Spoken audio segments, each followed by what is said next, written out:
Hi, I'm Douglas Baldwin and I wrote the cookbook Sous Vide for the Home Cook. Today I'm going to give an introduction to sous vide cooking and compare cooking a steak traditionally on the grill and cooking it sous vide. I'll also show you a chuck steak that I cook for 24 hours. Sous vide is French for under vacuum, but that's not the most important part of sous vide cooking. The most important part of sous vide cooking is the careful control of the temperature of the water. Sous vide is a cooking process, a bit like grilling or searing or baking. It's just a process that most people haven't heard of because it's only become popular in the last couple of years.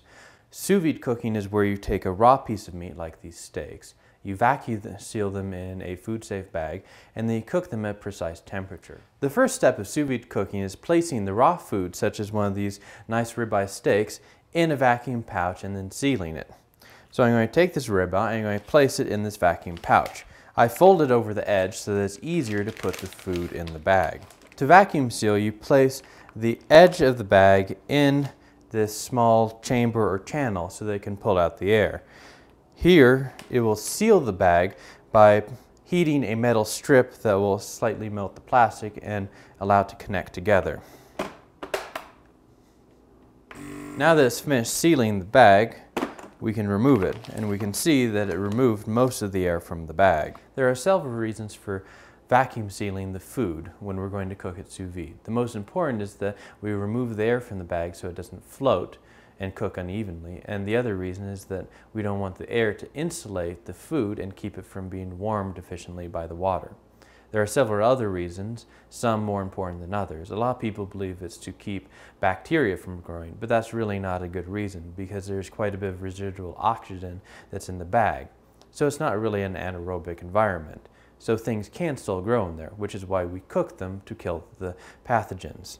Another reason is to increase the flavor of the food, because when you often cook food, a lot of the volatile flavor compounds that give the food the flavor go into the air.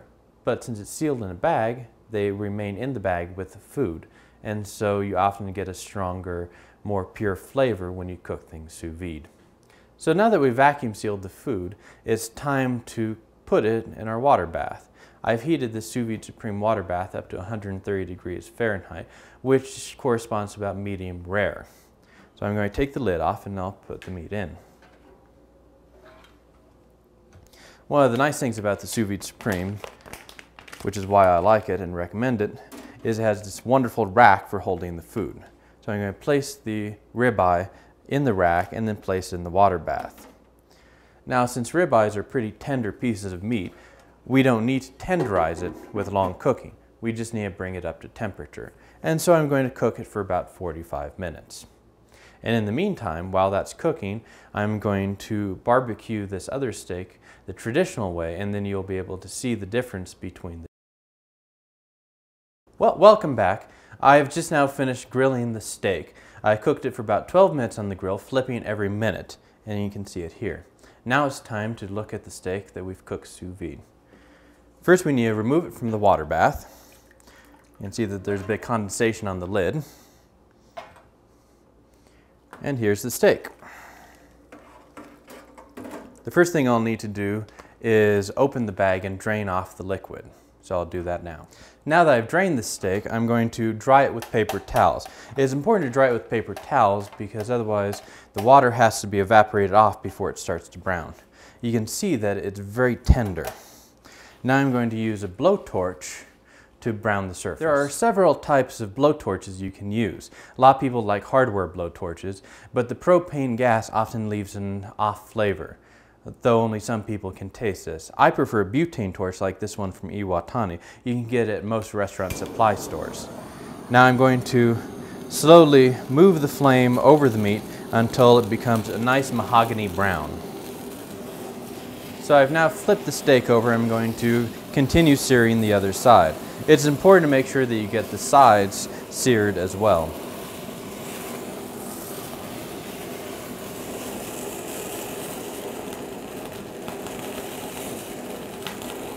Okay, so now I've finished searing the ribeye that I cooked sous vide. You can see that it has a nice mahogany color. Now I'm going to sear the chuck steak that I cook for 1 to 2 days at the same temperature of 130 degrees Fahrenheit. So this is the chuck blade steak that I cooked for 1 to 2 days at 130 degrees Fahrenheit. You can see that quite a bit of liquid has come out of the bag, unlike the 1 hour cooking time of ribeye, where very little liquid came out. You can also see that the liquid is very dark, and that the meat doesn't have necessarily the most appetizing color.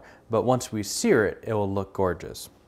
Again, it's important to blow off any water remaining on the chuck steak so that they'll sear nicely. Again, I'll sear it with my blowtorch.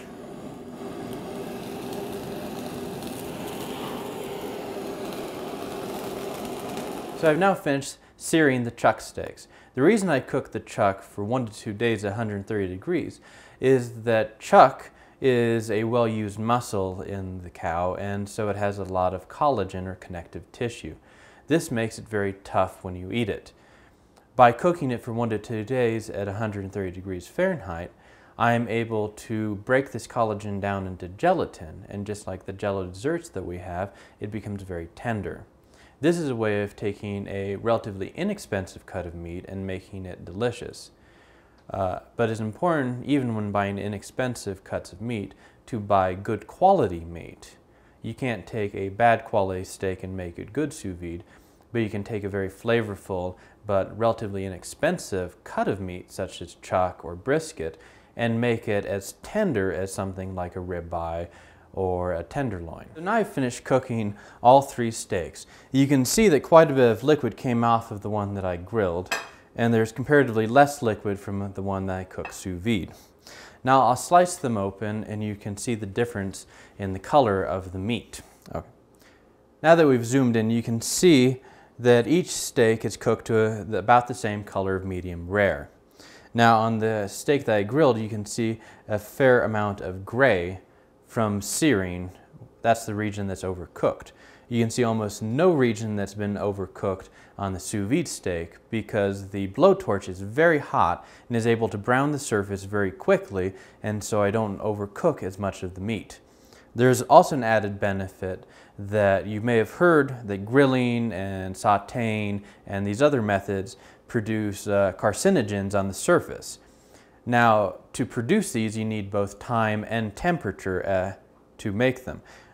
By searing it with a blowtorch, the very short time means that much less of these carcinogens are created. And this was the chuck steak that we made, and again, there's a very thin layer that's overcooked with a nice mahogany brown exterior and the same nice pink medium rare flavor.